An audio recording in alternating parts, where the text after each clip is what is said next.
香港退休未必要留港。好多香港人都會嚟呢度買樓，呢度離珠海好近，基本上15分鐘車程就可以去到港珠澳大橋。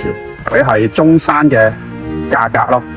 如果以嗰個樓價嚟講，然而佢係可以用到珠海嘅配套，所以呢度係好多香港人喜歡買樓啊，喺度過退休生活嘅地方。睇下佢中國銀行都可以咁大，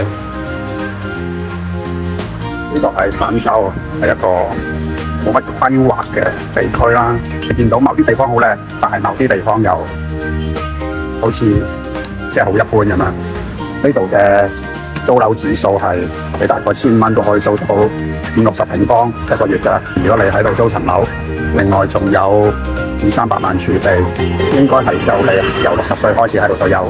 當然好多人就話60歲之後就未必可以租到樓啦，你可能係要付1年嘅租金或者2年嘅租金，先有機會有人肯租樓俾你。如果你喺呢度買斷咗一層樓啦，咁你另外再加我諗係300萬左右嘅現金，應該足夠你由60歲開始生活到80歲。你覺得呢？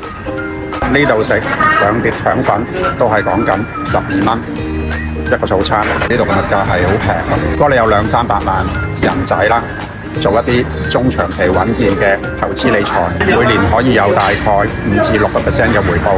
呢個現金流再加埋，如果你係香港人嘅話，喺香港申請埋長者生活津貼嘅話，咁加起上嚟每年嘅現金流其實足夠可以喺潭州退休嘅咯喎。你覺得呢？